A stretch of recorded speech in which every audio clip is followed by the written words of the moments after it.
Hello,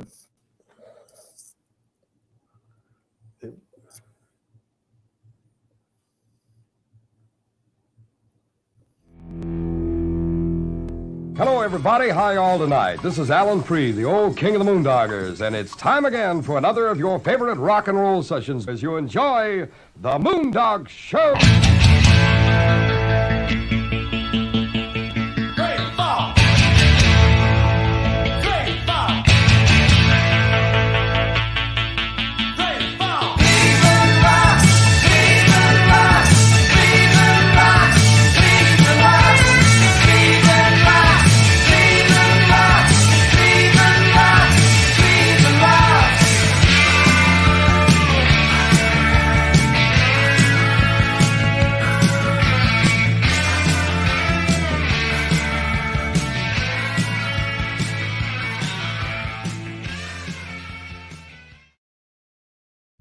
Welcome, everybody, to the Little Steven's Roadshow, presented by Chegg, your home for homework solutions, Chegg.com, all kinds of books and flashcards, everything you need to do your homework and teach.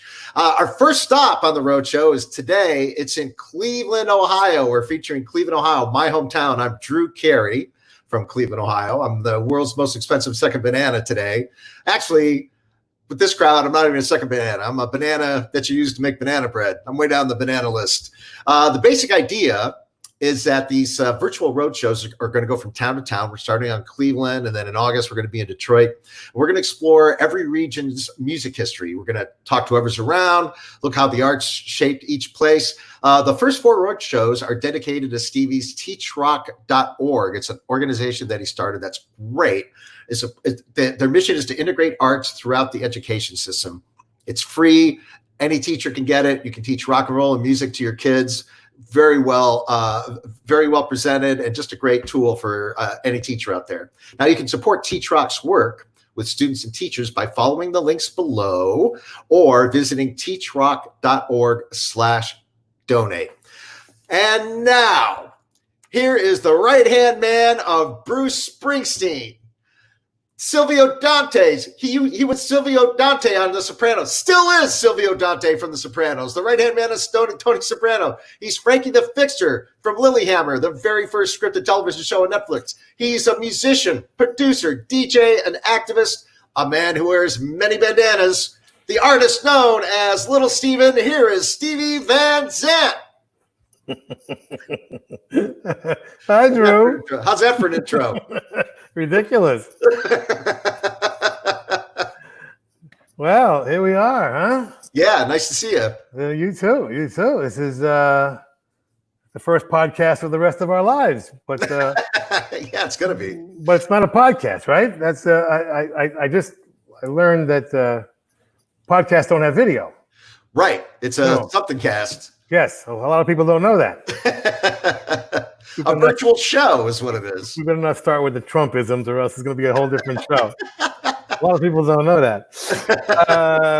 Yeah. Well, anyway, so yeah, we're in Cleveland, which is your hometown, and we figured, let's start kind of in the beginning here. I mean, our first guest is going to tell us all about it, but basically, Alan Freed, one of the greatest DJs in the world, in the history of the business, really popularized the term rock and roll, in this town. And it's why the Rock and Roll Hall of Fame is in Cleveland. Some people did wonder about that. Yeah, it's also because Kid Leo got MMS to stuff the ballots. Oh, man. There's a lot of reasons why the Rock and Roll Hall of Fame. So I can't see a thing here. Let me see. So we are going to be, as you mentioned, we're going to be going from town to town over the next few weeks, and we're just going to see how it goes. It's all kind of very spontaneous.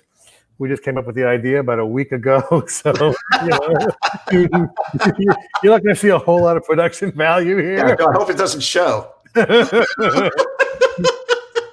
figured, what the hell? You got nothing else to do. Nothing else, exactly.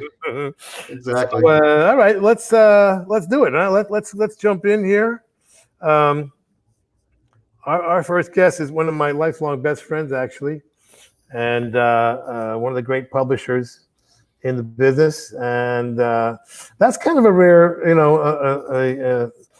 a job that has changed through the years, because publishers used to really matter, and now there's just a few that matter, because it's all become very, very corporate, But there were guys like when they started, it was all about the music, and Lance Freed is one of those guys.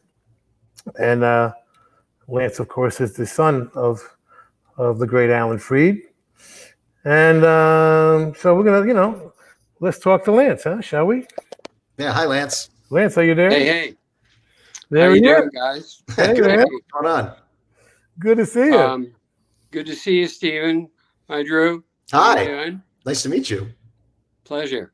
So when did your father start the radio show, Lance? I know you were just a little kid, but which one? I mean, I went from station to station. I think he started in Newtown in somewhere in Pennsylvania, Johnstown, Pennsylvania. And then he went to Salem, Ohio, and then to Youngstown. When were the WJW days?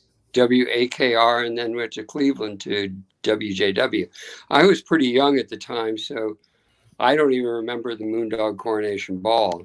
I just remembered the fallout after that, because my dad and my stepmother the next day were saying, we're going to be run out of town just ahead of the dogs and the police. for what happened last night. That bad, huh? It was bad. It was, they accused my dad of overselling the show, and they sold 8,000 tickets, which I think they were very happy about. It was called the Moondog Coronation Ball. So he promoted it on WJW. And I'm just recounting a little bit of history. I don't want to be redundant, but the fact is he expected 8,000 people. Unfortunately, or fortunately, however you look at it, 25,000 people showed up. Mm-hmm. And the other 16,000 wanted to get in because it was cold outside. They wanted to see the show, and they said, forget the tickets. We don't need them. So they broke down the doors. They came in, the fire department, the police department, ended the Moondog Coronation Ball before it even got off the ground. And in the middle of the was fired. Song, right, Lance? Was it in the middle of the first song, right? I think so. Yeah. In your dad's defense, back then, nobody knew how to promote a rock and roll show. Like, there was no security guards. People would rush the Rolling Stones in the middle of a set. They would play like for 10 minutes, and people would rush the stage when they played. Well, it was ridiculous. And your dad didn't realize how popular he really was, right, Lance? He had no idea. In fact, he didn't know what his audience looked like, what color they were. It didn't matter to him. He was selling the worst possible beer ever manufactured in this country, called Aaron Brew 102. It tasted like piss. Never heard of it. Aaron Brew 102. I don't know how he got away with it, but it did become one of the best-selling beers in northeastern Ohio.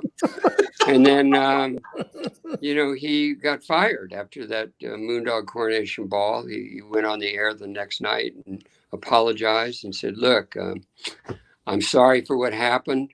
If you guys want me back on the air, please, call, send a letter, send a telegram, send anything you can. Show up outside the station, which he did. And the response was overwhelming. So he was rehired. He not only was rehired, but he got another 2-hour slot. He was on from, I think, midnight to 2 a.m. at the beginning, and then he got a slot from 8 to 10, and then midnight to 2. So he was playing basically all the original blues and rhythm records at that time. We should explain to people maybe that they don't realize that everything was very segregated in those days, including radio, and there was white stations, that white people were supposed to listen to, and black stations that black people were supposed to listen to. And Alan was one just broke the rules by playing the original black records for the white audience. And I mean, a lot of the white artists were taking advantage of that, right, Lance? Like the Pat Boones of the world, who would take a Little Richard song and redo it because the white stations weren't supposed to play Little Richard, so Pat Boone could cover that, and have a hit with it.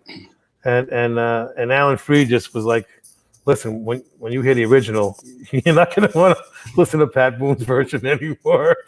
I mean, that's true. And I remember this guy came over we were having dinner at a restaurant. I was very small, about that big. And my sister was with us, and we had about 40 minutes to eat before he was going back on the air. And this guy comes up and he goes, "Hi, Alan." And my dad said, "Forget about it. I'll never play your records." And I thought, God, that's rude. And then I said, "Dad, who was that?" And he goes, "That was Pat Boone." Wow. He never did play the records that Pat Boone or any of the other white artists covered. He played Little Richard and he played the originals. So he loved the music. It wasn't a matter of being sensitive to race or anything else. It was just the music that was really driving him. And there was a guy who had a record store in Cleveland called the VU, the Record Rendezvous. Right. And my dad would go down there and watch kids buying records and listening to them and dancing all over the place. So the fact is, he was he really got his cues from the audience, from the kids who were buying those records, and they found him very popular. So he was fortunate that he met Leo Mintz, who was also one of the sponsors of his show. And the show took on a life of its own. A station in New York heard that he threw this dance that drew 25,000 people. And they're going, who is this guy that can throw a dance and draw 25,000 people? So he went to New York, met with these guys, and of course could not get out of his agreement with WJW. So that was 1952. But eventually he did get to New York in 1954 and start broadcasting on WINS. But let's go back to Cleveland, because that was the audience that really accepted the music. Most of the people who were listening to his show thought he was black. Thought my dad was, you're not Alan Freed. Alan Freed's black. I remember that happening. Well, the importance of this can't be overestimated. I mean, I feel Alan Freed and a few others really helped integrate our country. Before it was legally integrated, which wouldn't happen, till 64, 65. Alan Freed was actually integrating, the young teenagers coming up to totally accept, black music and not be prejudiced because of that. We have two clips. Do we have the Little Richard clip? And then Alan has a great quote here. Do we have Alan saying this, or do we just have this? I'm not sure. We need a. We have a Little Richard clip. No. I say this: it was still a little Jewish boy that got it over the country with Alan Freed, my favorite brother. Amen. He still got it over the country, and he did a good job. I love you, Alan. Oh, Alan! See, because it wasn't. Was there an audio problem there? Yeah, I heard it. Oh, okay. That's Little Richard singing your dad's praises. Did you hear that, Lance? Could you hear it? No, I couldn't hear it actually. But it was great. Yeah. This quote. We have Alan saying this quote. Drew, do we know? Let's see. We need an earpiece to the director, right? The director's on another planet. Where are you, director? Producer, director. Planet 1 to Planet 2. You're our first guest, Lance. This could be the big start. Fantastic. I'm honored. This could also be maybe be our last guest, the way this is going. Could be it. I don't see. Oh, hey, we want to ask you, Lance, to talk a little bit about your that's his famous tombstone. To ask about your father's legacy in the music business. I mean, we already kind of talked about it, but really is, to me, it can't be overemphasized enough how important he was to the rock and roll music, and which was like a term that they used in old blues songs for sex. When somebody rocked and rolled, and so we call it rock and roll music. But if you could just talk about a little bit about that, I'd appreciate it. I can simply mention the fact that he started using the phrase rock and roll in 1951 on WJW, and in March of 1952 there was a Moondog Coronation Ball. He moves to New York in 54. And he's still championing the music in his show on WINS within a period of, I think, about 4 months, became the #1 most listened to show in the New York area. There was a guy who was a blind umbrella salesman who hung out at 54th Street and 6th Avenue named, he was known as the Moondog in New York. And he sued my father because he said he was known as the Moondog in New York. He was there first. And they go to court, and the judge throws both of them out and says, "You guys work it out. I don't want to deal with this stuff in my courtroom." They couldn't work it out. So they came back to court a couple of weeks later, and the judge said, "He was here first. You came from Cleveland. He gets to use Moondog. You can't use it anymore. So come up with a new name for your show. That's it tonight." So he panicked. I remember that. And he said, what am I going to do? So he decided just to call his show The Big Beat, the Rock and Roll Party. And rock and roll really caught on not as a euphemism, but just as an identification of the kind of music that he was playing that became so popular. So I think to the extent that my father could have, as Rosa Parks once said to me, she said, "I never heard your dad, but you must be very proud of him, because he was an icebreaker long before the civil rights movement really got going." And I said, "I don't think that was his intention." And she said, "It doesn't matter. Some of the best things that we do in our lives are unintentional." And he really was terrific for doing that. And I said, "I think he just loved the music. And that was everything to him, the music. And my sister and I used to bring him records on Sunday afternoon, a stack of 45s. And he'd go through those 45s rather quickly, listen to 6 or 7 bars and fling them across the room like a Frisbee, most of them. But every once in a while, he'd pull one out and he'd say, 'This is going on the show.'" Wow. And I remember one of those records in particular was by the Five Satins, called "In the Still of the Night." He said, "This one's going on the radio." And,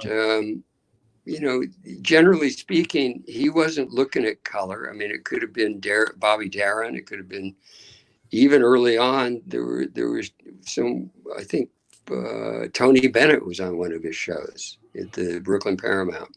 Wow. But the fact is, he helped break the color barrier, but that wasn't the intention. He just loved the music. And I got to just tip my hat to Stevie Van Zandt, because I've said this to Stephen before. I really, truly believe this, Stephen, that you have been a man who has been dedicated to preserving not only the history and legacy of the music, but done everything you can to keep it alive and well.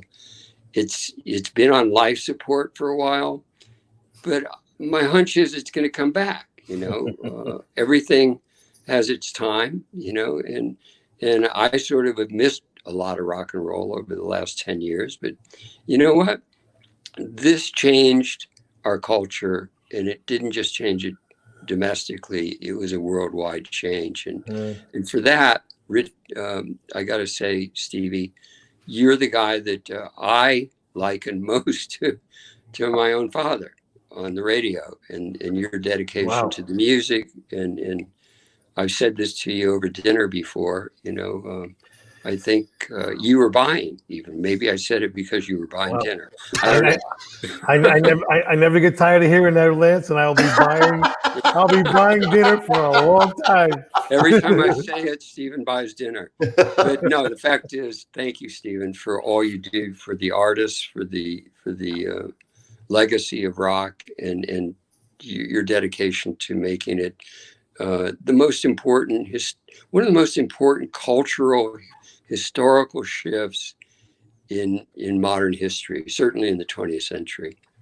Thanks, Lance. Thank you, Lance, very much. I'm going to read just as Lance leaves us here. I'm going to read something your father wrote, and we can show Alan's gravesite, which people can go visit, and it's a beautiful area in Cleveland where you can go and this bench is a bench there. You can kind of meditate, and Alan's spirit is very much alive and well. Let me read something he said to the anti-rock and roll people. It's time to fight back and tell off all those whose main aim is to kill a music originated by the American Negro. That's how people talked back then. The only basis for the fight against the music is that it has given a stature to Negro artists who have been denied the present marquee heights they now enjoy. And I believe that is true. All of the criticism of rock and roll was very much about trying to keep black artists from attaining the respect they deserved. So thank you, Alan. Thank you, Lance. And Thank you. Now we're going to get into the history of some Cleveland stuff, some Cleveland club stuff with can't wait. Local legend here, Michael Stanley, right? Really a local legend. Honestly, I grew up I was in high school in the 70s, college in the 70s, graduated high school in 75. And Michael Stanley is all over the place in Cleveland. He's made more than 30 albums, released more than 30 albums, bunch of hits in the top 50. He's a big DJ in Cleveland, had a show for a long time. I hope he talks about that. He's such a big part of the Cleveland music history. They just named a street after him. So how's that for a guy that's still alive? All right, let's bring him on. Street. Michael Stanley, everybody. Michael Stanley. Come on in here, Michael. Good. Okay. Where's Michael Stanley Street? It's right in front of the Drew Carey building. It's on Huron. Right there, man. We're together forever. I wish. I gotta say, it was great to hear Lance talking, but I have to say, In the Still of the Night, one of the greatest makeout records of all time. Oh yeah. Yeah, man. You gotta wonder what they played when they wanted to make out. We had the great honor of reuniting them for on Southside Johnny's second album. We reunited the Five Satins and had them sing on a song called First Night. The first doo-wop song I ever wrote. Yeah. It was really a pleasure to meet them, and they sound fantastic. It's on this time it's for real album. But what were some of the places you were going when you were young and you were, well, I guess old enough to hit the clubs? Did you get into the R&B clubs, or did you stick with the rock clubs, or what were you checking out, Michael? Cleveland was a really good town for live music, and you had the rock and roll scene, but at the same time, about 70 blocks down Euclid Avenue, the main drag, you had this great place called Leo's Casino, and it was a black club. Started out as a jazz club, and then when all the Motown stuff and the R&B stuff started, they moved in to do shows. And it was so cool because you could go down there and, I was like a sophomore, junior in high school. I saw the Temptations, the Miracles, the Four Tops, the Supreme, saw Otis Redding. Wow. And, it was just a great place. Ray Charles played there. My oldest brother would go to Leo's Casino all the time. Yeah. And if you were underage and you couldn't drink, they put one of those Hawaiian leis around your neck. So yeah, they did. Figuring you were too stupid to take it off, I guess. But a lot of Hawaiian leis on the floor in the bathroom, I bet. Yeah. Wow. I got laid at Leo's Casino. Yes. That's what it is.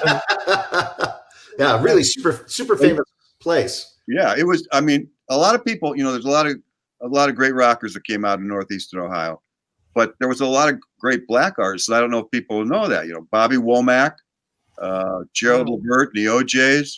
Eddie Levert and the OJs. Gerald Levert. There was this crazy out there sax player named Albert Eiler, who was from Cleveland. And then later on, Tracy Chapman, Bone Thugs and Harmony. And one that nobody knows, I think, Screamin' Jay Hawkins. I just found that out when I was looking over notes for the show, to be honest. Crazy, man. Screamin' Jay Hawkins. And Alan, tell the story about Alan Freed in the coffin. Well, yeah, after Jay had his hit with "I Put a Spell on You," which I thought was interesting. I checked it out. It's been covered by everybody from Nina Simone to Marilyn Manson, which pretty much covers the entire. Yeah. Yeah, but the legend has it that Alan Freed offered him $300 to start his show with a coffin on stage, him being in the coffin, and come out of the coffin to do "I Put a Spell on You." And that was like $1 million back then. $300. Yeah, I checked it out. It's like $3,000. I said, wow. I don't know if they'd have done that back then because I don't think all the acts on the show made $3,000. So I would, I'd come out of a coffin for $3,000. Why not? Yeah, lately. Not a bad deal. Not a bad deal. Yeah, compared to. We should also mention Steve Baders, right, and the Dead Boys, and Chrissy Hine. Wasn't Chrissy Hine? Akron, Devo. Devo, right? No, these are all Cleveland area. Yeah, we claim Cleveland claims Chrissy Hine and Devo, even though they're more Akron. That's Cleveland, Akron area. Oh yeah, and you bands like Perubu and things like that. Yes, Numbers Band. A lot of the Numbers bands still playing, man. They're still there. Joe Walsh in the Measles playing down at Kent State. Exactly, James Gang. Yeah, that was his first. Joe Walsh's first band was called the Measles. Played down at Kent State, like a 30-minute drive, and then he joined the James Gang, and they had like. Oh, go ahead. He told me a story. They had a gig in Detroit, and they broke up on the way to the gig. they were down to like 4 guys, and they had to make a plan for how to play the gig with just the 4 people instead of the. A lot of great bands. Raspberry and all those guys. Oh yeah, right. And Dean Martin. Let's not forget Dean Martin, who was in the area. Steubenville. Yeah, man, Steubenville. Yep. Yeah. So that and the other great club. All those towns down there are Mob Town. Yeah. To this day, half the waiters in Vegas are from Cleveland. But I digress. Can we bring in Stevie Popovich Jr. Into this conversation? Yes, let's. Let's do that because another local Cleveland guy was a guy named Steve Popovich, another one of my lifelong friends who tragically is no longer with us, but his son has just brought back his great Cleveland International records. And we're going to end the show actually playing a video from one of their artists. And Stevie Jr. was there throughout all of those years when Steve Popovich really helped define the city. By his just craziness. He was famous he was a promotion man at Columbia Records, and he was famous for walking into like restaurants at lunchtime where all the DJs would hang out.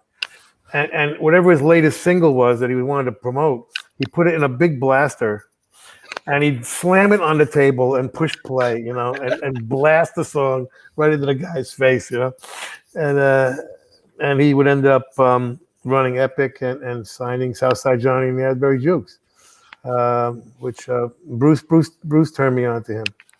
So let's bring on son of Steve. There he is. Stevie. Hey, Steven, how you doing, Drew? Michael, hi, man. How are you? I'm doing well.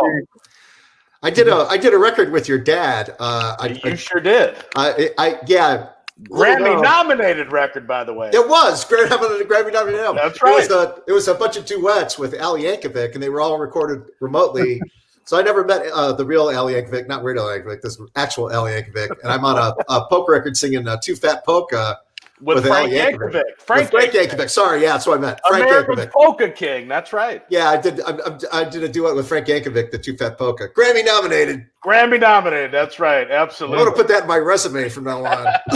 You should. Which, ironically, Frank Yankovic was the one who got my dad his first job in the record business, working the Columbia Records warehouse in Cleveland, Ohio. So, wow, I didn't know that. Yeah. I did not know that. Sure Columbia did. Records warehouse was in Cleveland? In Cleveland, Ohio, yeah. Is that part of the Columbia Records Club? Down on Chester. Is that where they came from? That's exactly right, Michael. I think it was back in 1962. Is that where you got your records when you joined the Columbia Record Club from there? I don't think that I'm not sure. I don't think so. Okay. I don't think so. That would have been great. Because you could never stop those things from coming. Hey, Drew, never let the truth get in the way of a good story, right? No, never. Grammy nominated Drew Carey. That's exactly right. Exactly. Yeah, man. Absolutely. Yeah. So thank you guys for having me. Now we want to talk about, Cleveland used to be a punchline, okay? Because, it was so, before it got rebuilt, it was really, it was quite a broken down town. And of course, it really got famous once the lake caught fire. Mm-hmm. Everybody, that was what people remembered, right? That happens to lakes every once in a while. Right. That's how polluted it was. I don't know. So people would not believe us when we said, "What's your favorite town to play?" And we would say Cleveland. Yeah. They thought, we were kidding. Was that because of the Agora? Well, that's what I want to talk about. Oh, okay. It was exactly the Agora Club, Hank Lacani. It was the Swingos Hotel. Yeah. Which every room with a different theme, and it was Kid Leo and MMS. And it was, Michael Stanley. And if I'm not mistaken, Blossom Music Center, I think, Michael, you still hold the attendance record 4 nights in a row. I think it was August 1982, 75,000 people in Cuyahoga Falls. It was a good, unbelievable. Yeah, it was good time. Good time. Yeah, Wow. Michael Stanley at Blossom was kind of like 4th of July or something like that in Cleveland. Pretty That's one of those things. Unbelievable. It's one of those things that people just did in the summer, right? Exactly. Yeah. Required reading. And Michael, did you end up following Leo onto MMS, or did you end up doing some DJ or? It was when Leo hired me at MMS, and he was I was going to be the midday guy.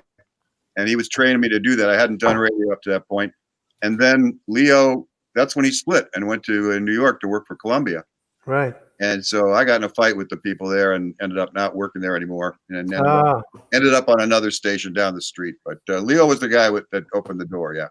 Because in those days, what people may not know is the big DJs played whatever they wanted. It was a complete freedom. Right up until, almost, I guess, at the end of the 70s, early 80s. And then consultants came in and started limiting the DJ's ability to play what they wanted. And people like Leo, who ran that town, he just said, screw you. You're not telling me what to do. And he just walked away. And Leo, a lot of stations, the pop station was usually the big station, and then maybe, and then maybe the rock station in town, might be second or third. Leo was always first. He actually was the most popular station in town, and at a time when rock stations weren't always necessarily the first. And he broke Bruce Springsteen, he broke Southside Johnny, and God knows who else, Stevie, right? Absolutely. You can Meatloaf, Boston. Meatloaf, John Gorman there, who was program director at the time as well. Right.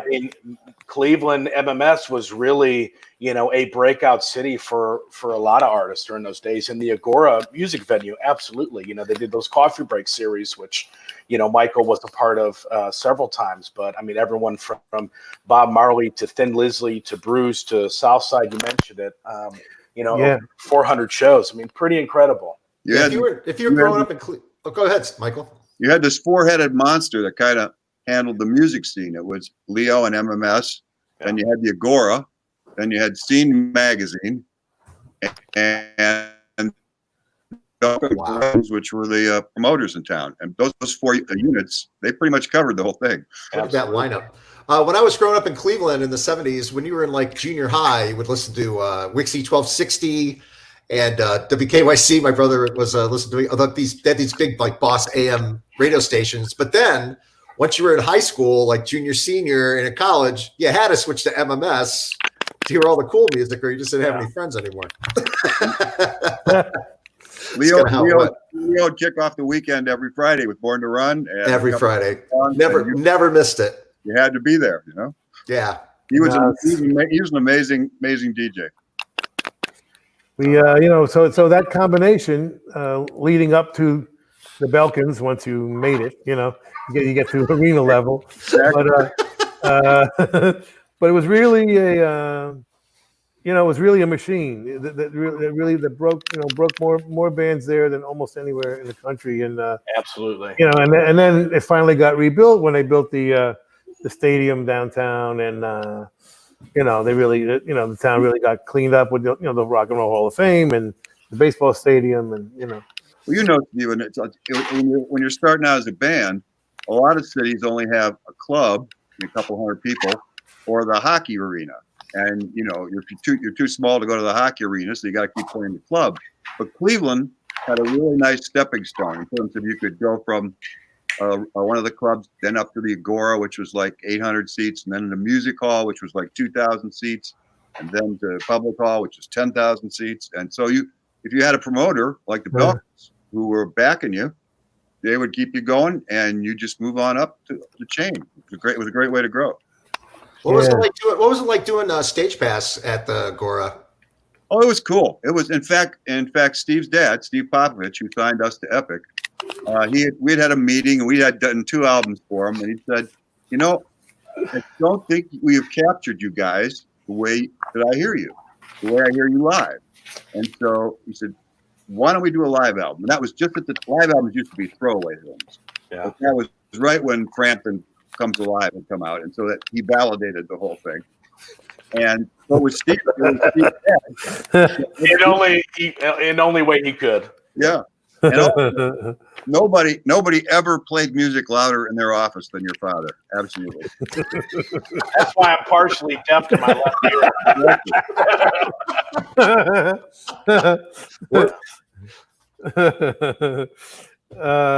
Man. So yeah, boys. You mean you weren't at the Stage Pass shows, Drew? I'm sure you were there. No, I was. That was in. I didn't have any money, honestly, to go anywhere back then. I went. I remember one of my. Wasn't it 73? When was it? 76 Stage Pass. Stage Pass was in 75, 76. Yeah. Yeah, I was in college. I had no money. I remember one time I got a ride up to the Agora to see the Ramones.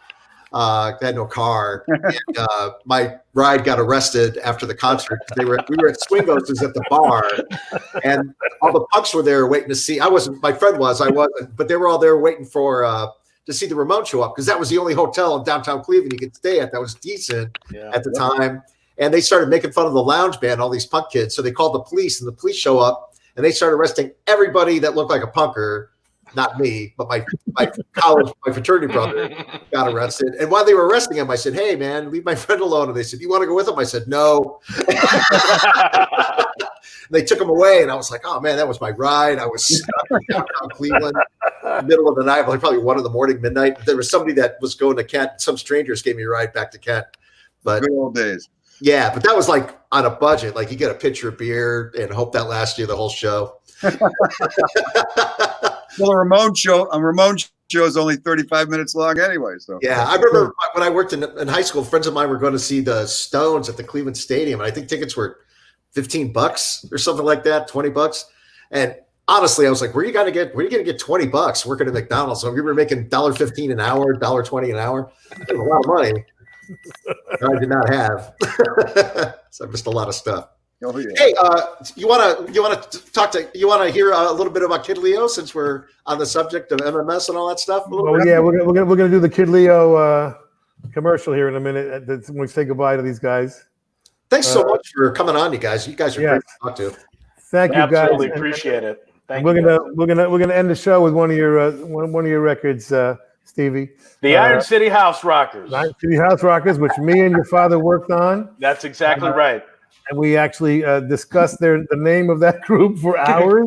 It should be the Iron City.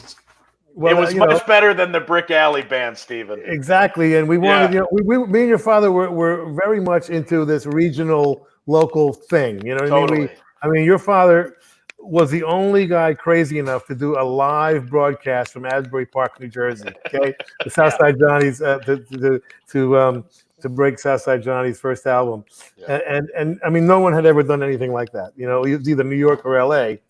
But your father was like, no, let's make this Asbury Park a scene, you know, because it is a scene, and let's broadcast. Sometimes crazy works. You know, well, yeah, and so we wanted to take that concept to Joe Grishecki's band, and so I think your father came up with the House Rockers, which might have been the name of one of his early bands. Your father also was in bands. He was a band called Ronnie and the Savoys back in 58 to 60. Then it was the Twilighters when he moved to Cleveland. Oh, that's right. Yeah. But anyway, I think he came up with House Rockers, and I think I might have come up with the Iron City part for the Pittsburgh connection. You know, so we were like, let's identify, let's brand them. You know, from Pittsburgh, and there you go, right there. Iron City House Rockers. That'll be a cool thing. So we'll end the show with one of them. But all right, so thank you guys, and we're gonna. Well, thank you. Appreciate you both. Thank you. Hear from Kid Leo on video right now. All right.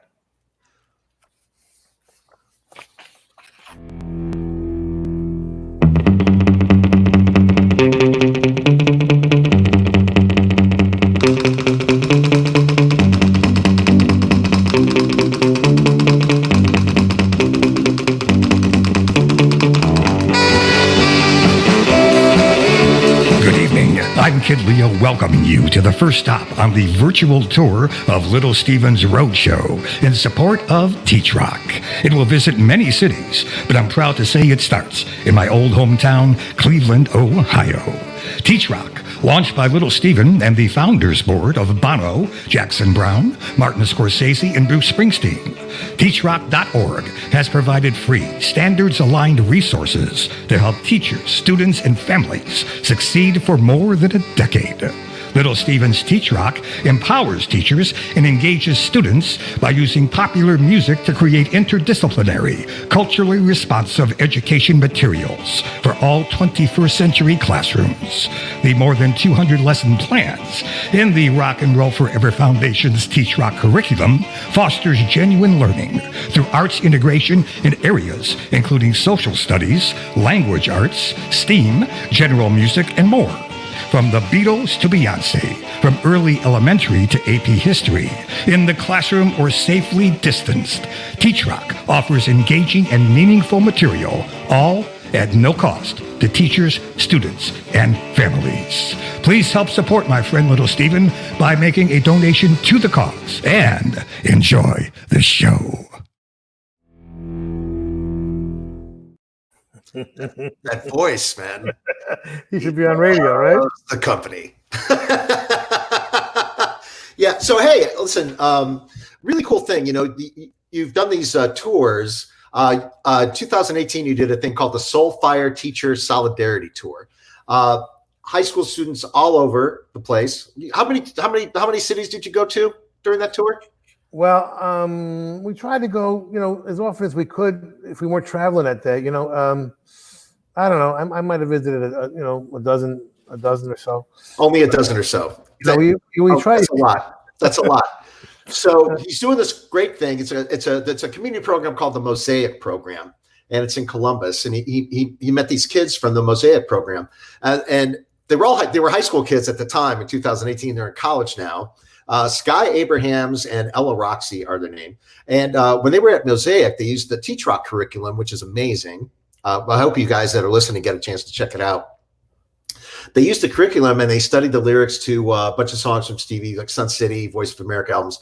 I want to show you guys a clip from the day that Stevie met our next guest. Go ahead.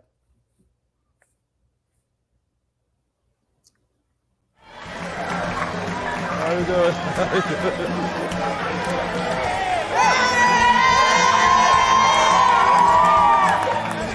right, all right. What were you like when you were our age?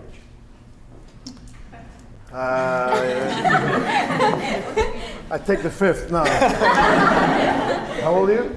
I'm 17 years old.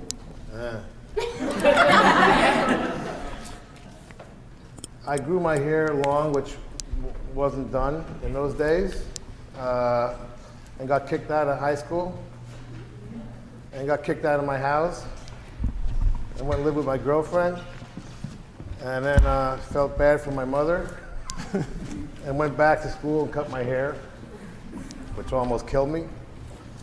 You know, when you're growing up, you know, these things are part of your identity. You know, you are what you like, you are what you look like, you are, you know, you're trying to find some way of relating to the world. So in those days, long hair was a line that you drew between, you know, the status quo, you know, the business as usual, and the new way of thinking and the new rebels, you know. And in those days, if you had long hair, you were friends, you know. And if you were in a band, which was also weird, you were friends. If you had long hair and were in a band, you were best friends. Happened with me and Bruce Springsteen. You know, he was the only other freak in New Jersey.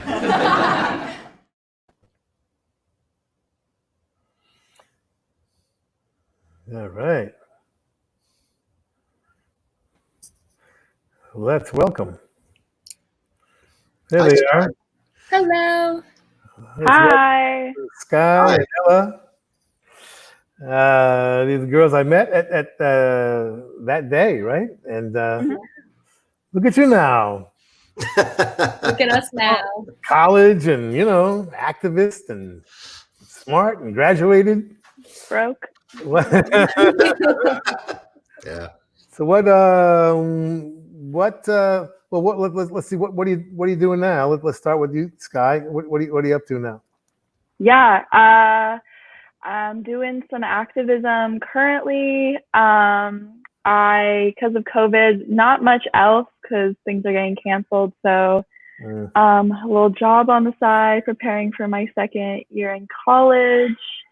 Doing a lot of art. Yeah, whatever I can do to fill up the time right now.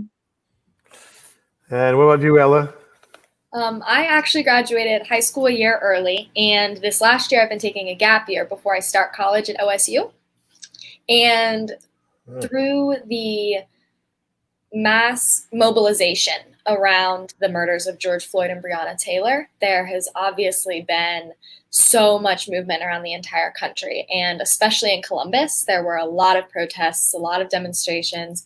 And I was seeing that, and I was going out to those, and I was thinking, what about my suburb? I live about 20 minutes outside of Columbus, and I was like, I need to bring this closer to home. And so I've been doing a lot of organizing. We're actually on week 7 tonight of a weekly demonstration that we have. It's a peaceful protest in support of Black Lives Matter. And then tomorrow I have organized an event that's being hosted tomorrow. That's a community forum for Black students to discuss kind of what's going on in our school district. So that's what I've been up to. That's a lot. So the mosaic thing is to actually encourage that kind of activism. Would you say, Scott? Yeah. Absolutely. Oh, yeah, for sure. I mean, it's kind of like it's like an activism school, right? In a way. Oh, yeah.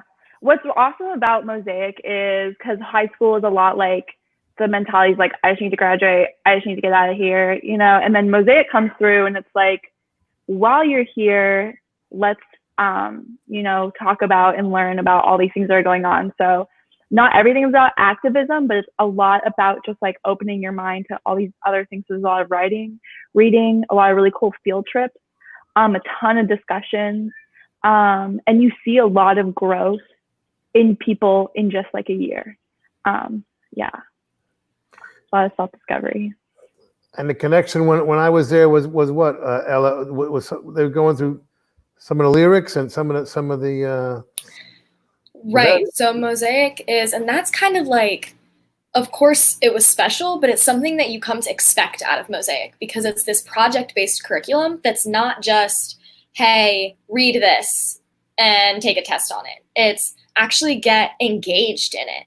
And so we have these speakers and we're encouraged to critically think about it. And so all of the work that you're doing, especially with this TeachRock, it exactly follows Mosaic. And I think that I can absolutely testify on seeing all of my classmates and what I'm getting involved with on how those sorts of curriculums work. And it not only creates civically minded students that are intellectually curious and creative and all of that kind of stuff, but we learn and we love learning. Like, I haven't started college yet and I am so excited for it. Wow. Mm-hmm. Yeah. One great thing about Mosaic is it pulls a lot from, like, there's a lot of history in it. And so TeachRock kind of like perfectly blended in with all of the activism in the songs that you had released, and all of that stuff was happening. So it like perfectly blended into the mindset we had at the time. And it was really fun because now you're meeting the person who wrote and created all of this uproar, which is awesome. So more hands-on learning. How about this, Drew? People who actually like going to school over here. I know. I Sounds mean, great. Really bizarre for our generation, huh? I also graduated college early, or high school early, but only because I could. And then I went to college totally unprepared and got a 0.5 grade point average. That was my first grade point average. Don't let that happen to you. That is not the goal. What do you guys want to do when you're in college? Like, what do you see yourself doing when you get out of college? Like, what kind of major do you have? How do you see yourself getting set up? So I'm a political science major. I have no idea what I want to do as a career, but I'm incredibly passionate and I care about a lot of things. And so opportunities like this, I'm always going to jump on. I see myself in a lot of activism work. I think, especially with what I've been doing recently, it's so amazing to see how everyday people turn out. Like, I'm meeting people at my demonstrations that are teachers and janitors and lawyers and doctors and trash workers and like all of these things that are just everyone. And so I don't know what I'm going to be, but I know that I'm hopefully going to be happy in making a difference and helping other people. Good. As long as you're serving, as long as you're in a sense of service, no matter what you're doing, you'll be okay. Because it's that Dylan song, "Gotta Serve Somebody," is so true. You cannot get through life without serving other people in some kind of way. And that's just the fact. That's just all there is to it. Mm-hmm. What about you? What do you want to do when you get out of college? Yeah. Well, so I've been the person that kind of went from so many majors, like I want to do this, I want to do this, I want to do this. I finally decided to settle on horticulture and plant science at OSU because I'm looking at my passions and what needs a college degree. So I was in social work previously, and I realized all the things I want to do in social work, I can do now, volunteer-based, food banks, and all these kinds of things that I really enjoy doing. But the things I want to do that need a degree, like running a greenhouse and have like a sustainable food source for like community, things like that, things I need to have a science backing on to be able to create those things. So similar to Ella, like working in the community and really bringing it together. And like, this is how I think I can do it. So hopefully when I graduate college, I'll be able to do that. That sounds really awesome. I see a rooftop garden in your future. Oh my God, that'd be amazing. Oh yeah. Yep. Wow. Well, great to see you. Great to see you guys again, and you really sound like you're on the path of following your bliss. You guys just gave me some hope, so thanks a lot. Thank you guys for all the work that you do. Well, you're the you really make us feel like we're accomplishing something. So thank you for that, and best of luck with whatever you guys do. A real pleasure. Thank you much. Thanks, Guy. Thanks, Ella. All right.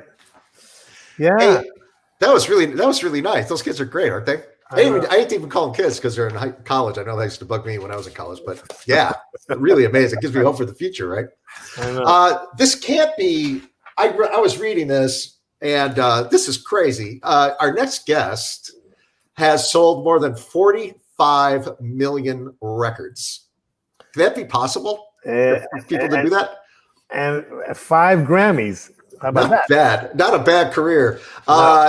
Producer, arranger, started out with Rick Derringer, married to Pat Benatar, worked with Kenny Loggins, so many people. The one of the coolest things, he's the first guitar player to ever appear on MTV. And he's also in my online fantasy baseball league. Please welcome Neil Giraldo, everybody. Hi, Paisan. Thanks. Hey, fellas. You started out playing in church with your sister, and your sister played accordion? No, what happened was my family's Sicilian, which they shocker wanted me to what a shock. They wanted me to do duets with my sister who played accordion, and actually perform for our family and friends after church on Sunday. Oh man, that's what the money is. And right before the Cleveland Browns played, that was really important because when football season was on, you had to be fast to make sure you got to the game. So that was really important. Yeah, I played accordion when I was a kid, so you have to. Yeah, if you're from Cleveland, you got to play. You got to play some kind of polka instrument. Absolutely. It's funny when I'm enjoying the show, and first of all, thank you for inviting me to this great cause too. This is phenomenal, Stephen. What you're doing for the education for these children and people is just phenomenal.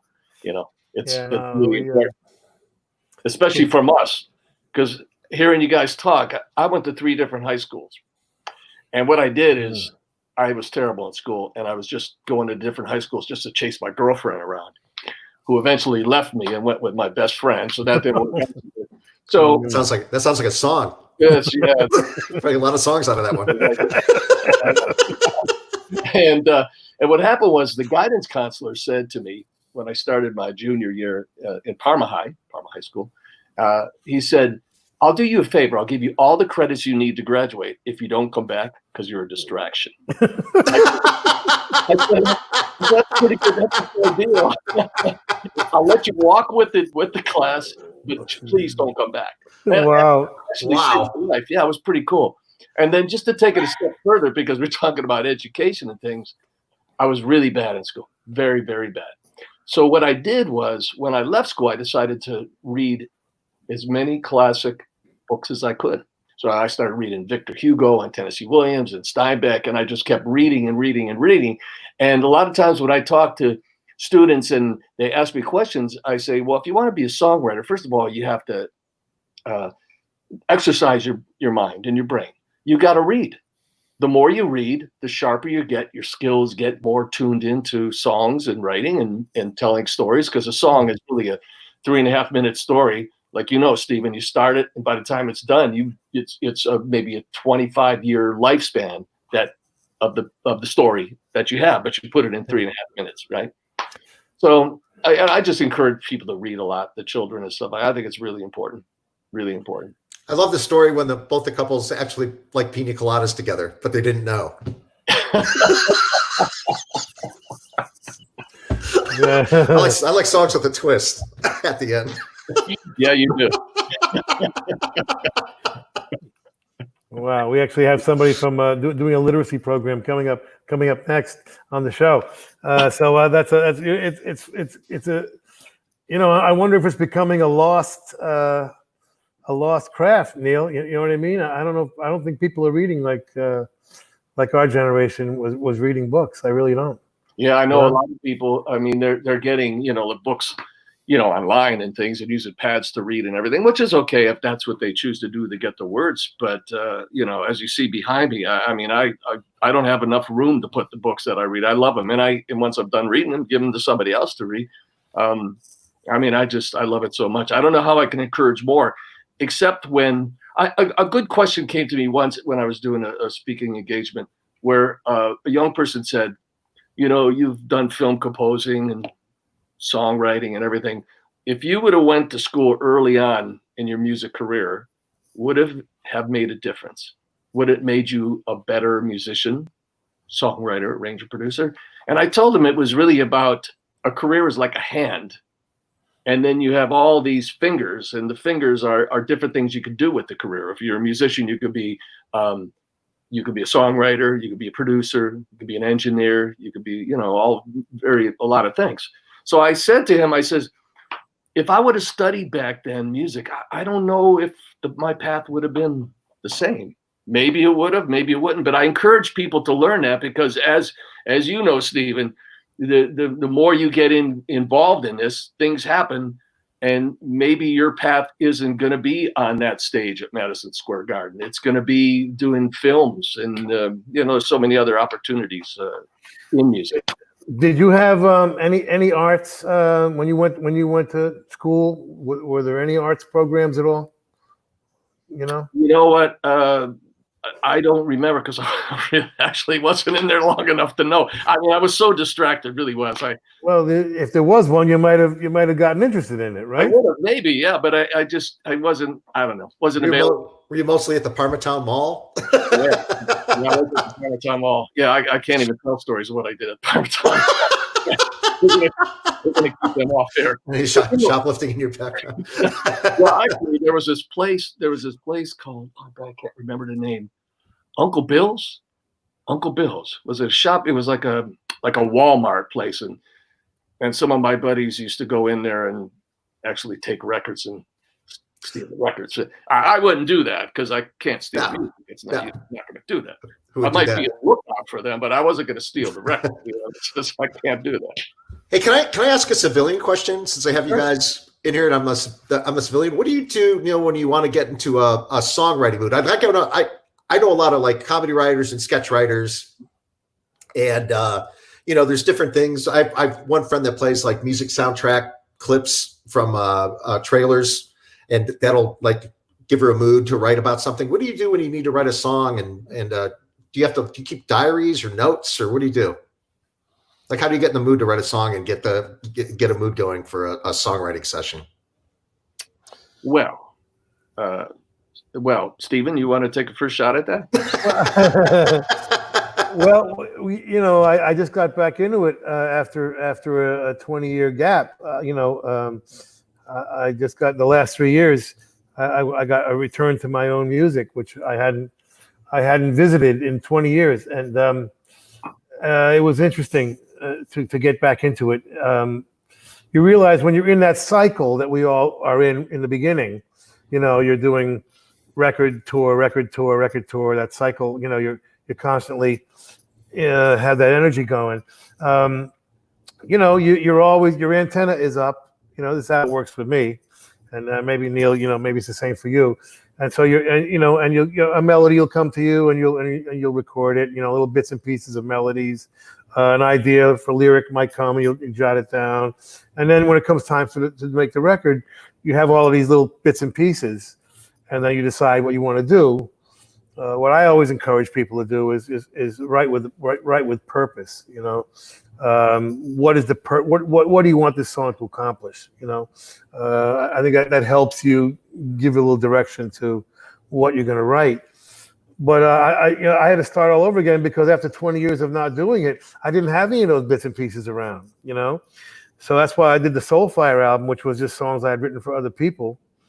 And then we did the Soulfire tour, and about halfway through that tour, all of a sudden ideas started coming to me, for the first time in 20 years, because I was immersed in my own music, again. And so it woke up those muscles in your brain, and the radar went back up, and suddenly Summer of Sorcery popped out. It was a real gift. My new album.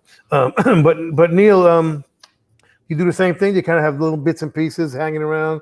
And yeah, I have a lot of bits and pieces, but for me, I look at it as a conduit.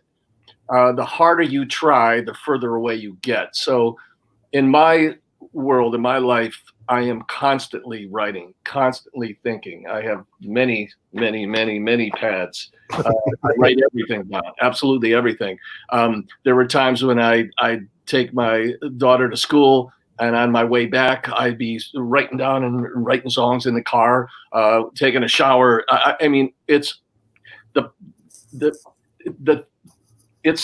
it's a conduit, is how I like it to appear. If you can train yourself to open a conduit, and then let the ideas come in, and like I said, the harder you try it, it starts closing off. The thing about songwriting too is when Bob Dylan calls himself a musician and not a songwriter, it's really hard for me to even say I'm a songwriter. Truthfully, like holy cow, like he's a songwriter, Bob is the greatest, So I write everything down. I'm always writing. I've never stopped. That's a smart way to do it. That's a smart way. It's this way, keep those muscles active, and like I said, keep that radar up at all times. Yeah, it makes me nuts because I can't stop it. I really can, and it's bad because I make people around me really annoyed. That's okay. Yeah. My friend Chip Eston, who's a country singer now, he said he used to tell people he was a guitar player until he moved to Nashville, and then he wouldn't mention it because you're a guitar player in Nashville, you better be able to play the guitar, man. That's a good point. Speaking of guitars too, people ask me all the time, do you write on guitar? And what do you think about that? Here's my philosophy for all that. Instruments are tools to me. I play piano, I play guitar, I play drums. I use those as tools only. And I very rarely write on a guitar. It's mostly piano because I can concentrate on melodies and things. When I get on guitar, I'll start playing this next thing, a little Johnny Hooker thing will pop into my head, or it'll be a Buddy Guy thing. Next thing I'll be just fooling around playing a bunch of blues licks and not writing any songs. So I try to push that away. But piano, it just kind of releases something that is special to me. It always has been. Well, the piano is always a bigger sound, it's a more orchestrated sound, It's also a horizontal. I think of it as a horizontal instrument rather than a vertical. I think of guitar in vertical terms. Piano, I look at it as horizontal because I can accompany myself with the left hand and have a melody with the right. But this is goofy stuff I do. It works somehow it works. Sometimes it don't. I don't know. You were talking about the clubs in Cleveland. And the Agora was certainly, when you were in a band, this is where you wanted to play. That was the spot, right? That was the spot. But what was, to me, my favorite place was underneath, the Mistake. Yeah, you remember the Mistake? Wow. The Mistake was great. If the Agora was loud and rocking and people were having a great time, you just walked outside, went down the steps, and all of a sudden it got real dark and smoky, and the sounds of blue notes were coming out of the room, and that felt right to me. Really, it was phenomenal. Do you remember the first professional gig you ever had? Like, we're going to give you money to play in a group on a stage, and you're walking out with cash in your hand. Okay, I'll give you two little stories on this. I do, because I was in a band with my uncle, who was the singer, and we played some sort of I don't know, it was like a CYO camp or something like that. I was going to get like $20. And my Uncle Tim gave me the money, $20. He goes, by the way, I got to get you out of here because there's these guys that want to beat you up because their girlfriends are looking at you. I says, get me out of here. That was the one story. And then the second one is when I joined the Derringer band, Rick Derringer, who was an idol to me. He's one of the greatest guitar players in the world, and he's a great guy. He's just he changed my life completely when I joined that band. So we did our very first gig. When I joined the band, I got done with that, and he says, "What the hell were you doing?" I go, "What are you talking about?" He goes, "You were awful." I went, "Okay, I'll never do that again." And I made sure I would never be. I was so nervous, I was freaked out, and I told him I would never do that again. It scared the shit out of me, basically. So, wow. Yeah. So you threw a cymbal at your head. Exactly. That's the next thing. That's real. That stuff's real. That changes your attitude. Not my tempo. Wow. That's true. We have a question from a viewer. Okay. Oh, okay, good. Let's see here. Oh, it's from Tom Bell from Bay Village. Right. Wants to know, Neil, has the internet been good or bad for the music business? you can have that one. Thank you. Thanks, Steven. Yeah. You're a pal. We can talk about bourbon if you want. Bourbon's that's a good thing to talk about. We'll talk about that in a minute. I believe the internet and YouTube is phenomenal for musicians and for young musicians growing up. Again, I'm going to relate this to Steven playing. When I was trying to figure out Jimi Hendrix, and I didn't know he was playing tuned to E flat. And I tried to play his stuff in a regular tune. I'm like, how is he trying to do this? But now with the internet and YouTube, the young people can watch those things. That's why you get these people coming out that are phenomenal musicians. So for the beginning and the teaching of music, as far as that goes, I think the internet is great.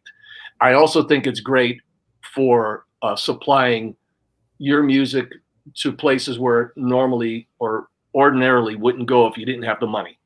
Because the internet is kind of free. You can put your music out there, and if it strikes a nerve and it hits something, it rolls and it works. You don't have people, publishers going and knocking on doors and trying to get the records played. So I believe it's a good thing. I think it's a great thing. But what I'd like to see more of, I'd like to see people play instruments more than see commercials on there and say, I don't know anything about music, but if I play this note, it'll play every chord change you need to do. So I'd rather see that go away and have actual playing the instrument. Yeah, it's a mixed blessing, because I think there's probably more music happening right now than ever before, right? I mean, it's just amazing. It's just everywhere, and we've taken advantage of that with our music history curriculum. We really use that, but it's a tough situation because all the sales have gone away, So it's a little bit harder to make a living doing it, Yes, that's absolutely true. I mean, correct. We're two of the lucky ones, that broke through at the right time, Absolutely. But right now, it's rough. It's terrible. My radio show has introduced over 1,000 new bands in 18 years.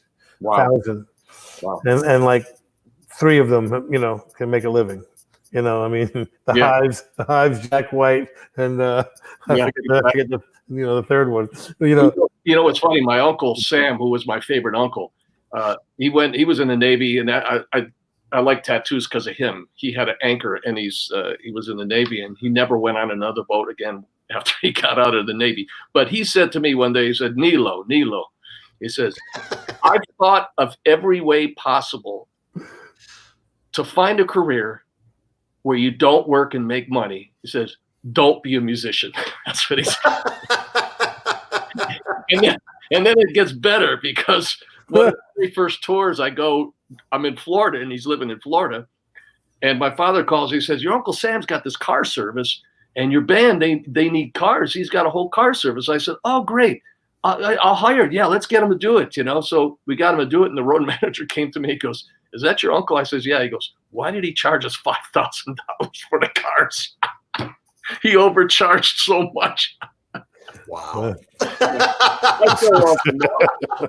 That's good family. No comment. Anyway, good to see you, Neil. Great talking to you, man. Yeah, man. Really good to see you. Good luck in the league. We're actually in an online league together, and my brother's kicking all our butts, man. Yeah, you too. Come on, are you kidding? Both of you guys are killing me. And Slim Jim, it was his idea. Bantam's in it. Kid Leo's in it. Oh, Leo too. Jesus. Mike Bills is in it. He's in the division with my brother. He's getting murdered. I'm in the division with your brother too. I know. Terrible. It's awful. Knock those 2 guys off, please. Get them out. Let them go talk sports somewhere else. We're bringing on a teacher that actually is a musician. How about that? We're going to come up with a total combination. Thanks for that. See you, Neil. See you. Let's roll a clip of Kanya Das, huh? Shall we do that? Oh, I can't wait. Yeah, she's a teacher that actually is a musician also. Even through good days, in between days, our love remains. I believe in you and I believe in love. Don't ever change just who you are. Don't change for me. Don't change for me. Not anyone. No. Don't ever change just who you are. Just who you are. Don't change for me. Don't change for me. See, I don't care what they think or what they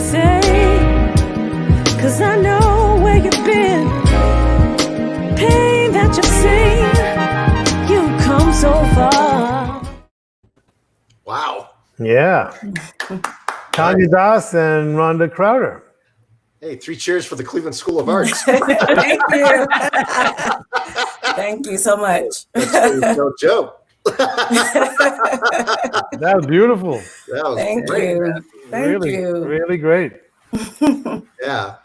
Connie, you went to the Cleveland School of Arts? Yes, and I'm also teaching there, so it's it's great.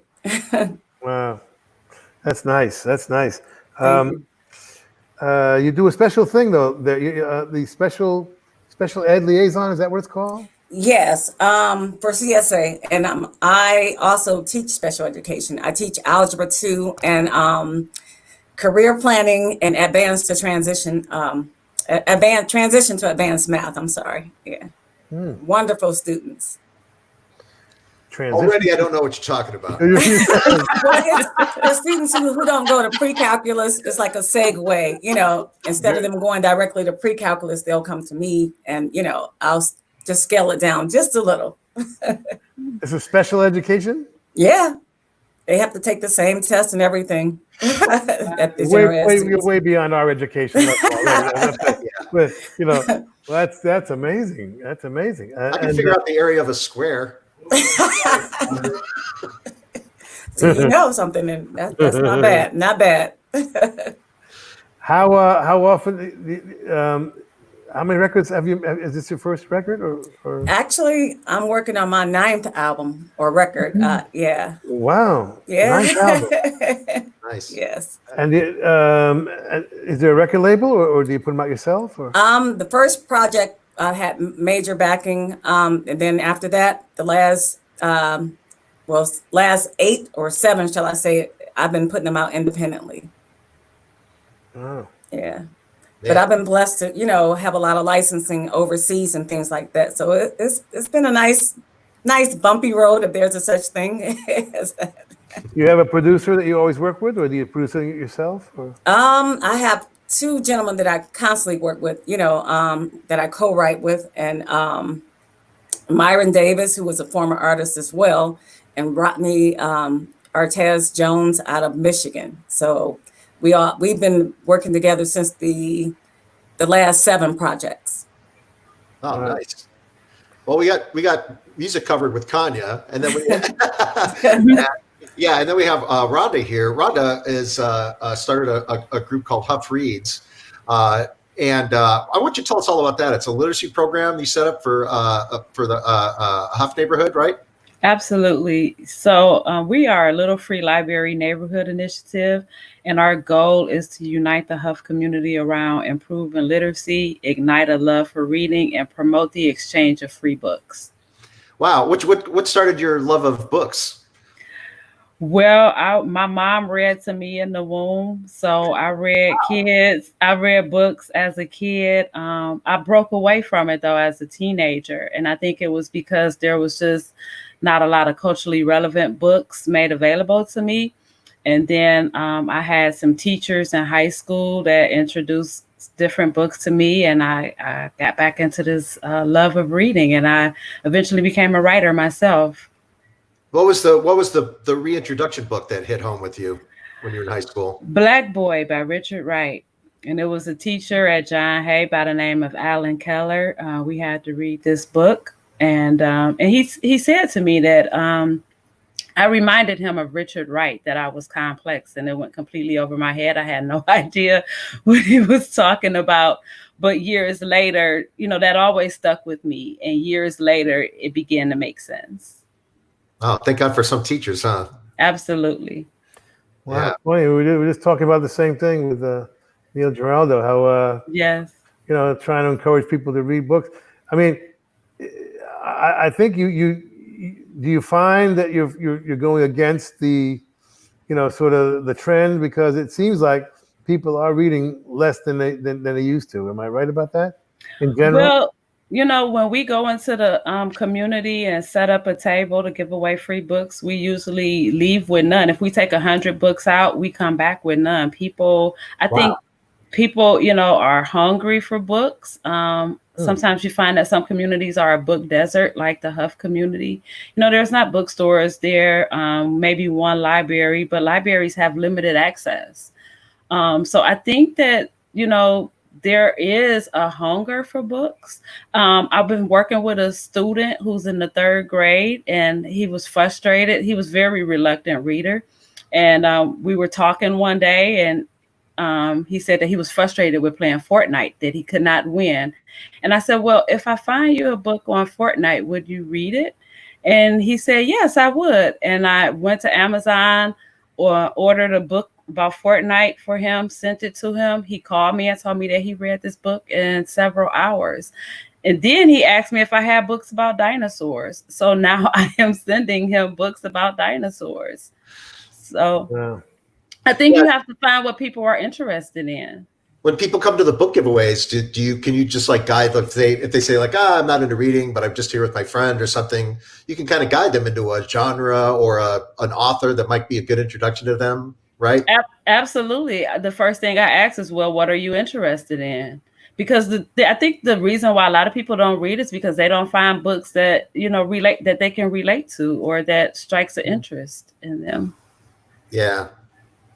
But you don't find that most of the young kids just seem to be, hanging out on the internet, looking for almost more video or picture oriented. I think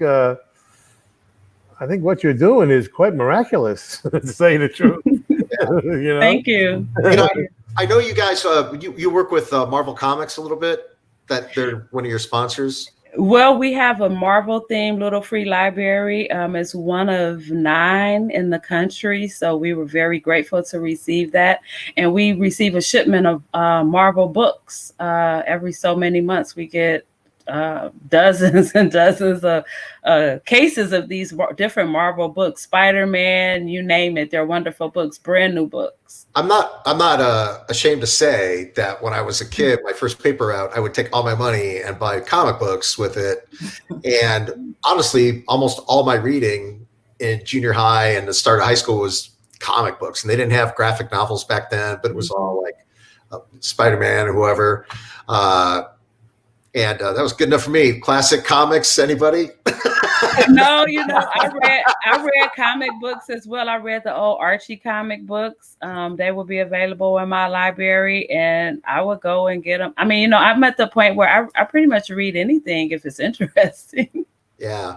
Hey, can I talk to you about can I ask you a question about Cleveland Institute of Cleveland School of Arts? Sure. So I figure you would have been a musician anyway. Like you struck me as one of those people that you're just driven to do this thing. You just have this love for singing and performing. And how much did going to an art school shape you as opposed to if you could imagine going to just a regular old high school and being in choir or orchestra or something like that? Was it better that you went there, or did it make that much of a difference? I know you teach there, but there's some kids that aren't lucky enough to get into an art school. They're just in regular school.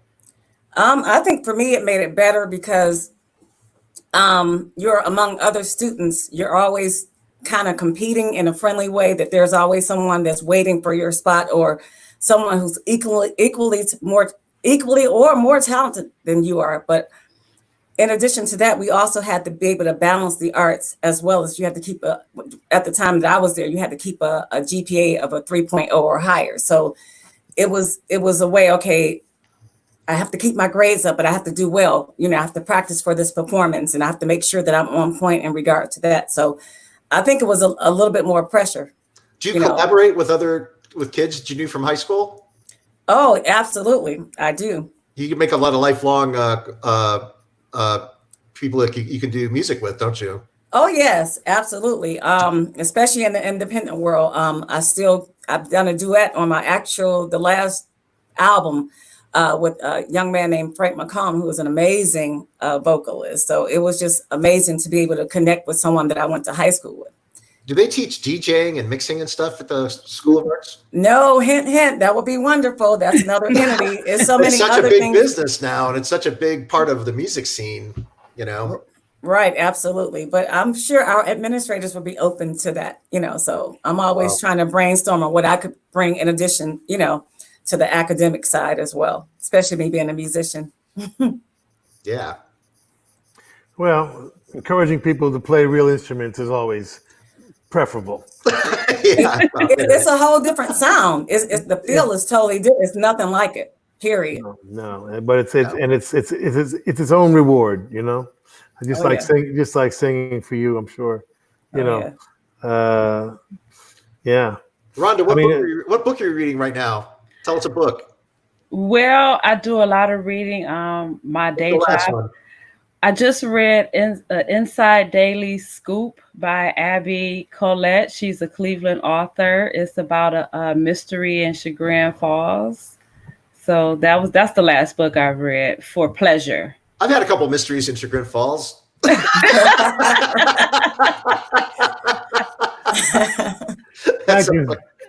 Thank you too for everything you're doing. Thank you. Keep up the good work. So nice meeting you both. Yes. Likewise, you too. Nice meeting you as well. Drew, I'll never forget. It must have been 1993. A friend of mine had tickets to a comedy show. He said, "Hey, we're gonna go see this guy named Drew Carey." I'm like, "Who is he? Never heard of him before." And I think you were at the State or one of the Playhouse Square downtown. Oh, that must have been when I was doing my special. Yes. It was a packed house. It was a hilarious show. And then next thing I know, you're all over TV and everywhere. So it's a pleasure being on this here with you. Thank you. Appreciate it. It's the world's most expensive second banana. That's me. Thank you, girls. Thank you. Thank you. Thank you. Bye. Bye-bye. That was great. Yeah, man. Amazing what people do, right? In this world that looks so depressing, and then you talk to people like that, and it kind of gives you hope, man. I know. I feel so uplifted, honestly, after this whole, what is it? Just over an hour. It's been really fantastic. Yeah. Need some good news nowadays. Yeah, no, it's been cool, man. So yeah, we'll be back August 6th in Detroit, and we're gonna go out with something from Pittsburgh. Yeah. So we're, and. Thank you all for tuning in. We want to thank Chegg, who has been terrific sponsoring this thing. Of course, you can go to teachrock.org for over 200 lessons now that are totally free for all you teachers who are at home, and the kids love the lessons, and the parents do too. So it's stuff you can do together, and of course. If I could be political for just 10 seconds, I'm sorry, but I do not believe everybody should be going back to school right now. I'm sorry. I just don't. I think it's a mistake. That's two of us. And so our lesson plans are already online for you. Stay home, stay safe, enjoy them at home. Like I say, the parents can join in if they're home with you, with the students, and I'm sorry, but we are not ready to go back to school and not start socializing again. We are just not there, and we got to protect our teachers, number one, and we got to protect everybody's grandparents. That's the danger. That's the danger. And I feel very strongly about that. But anyway, so we're gonna go out with the Iron City House Rockers, cool band from Pittsburgh. Discovered by Steve Popovich Sr.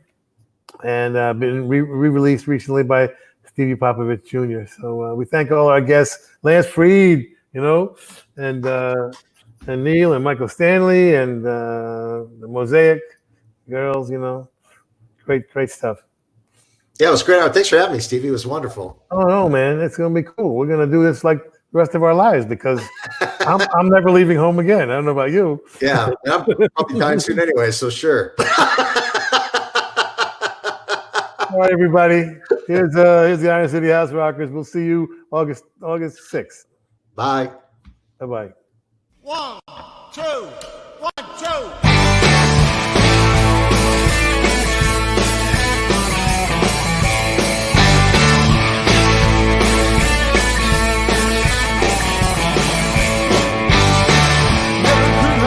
Right in the school.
anymore. Hey, why pop that stupid grin?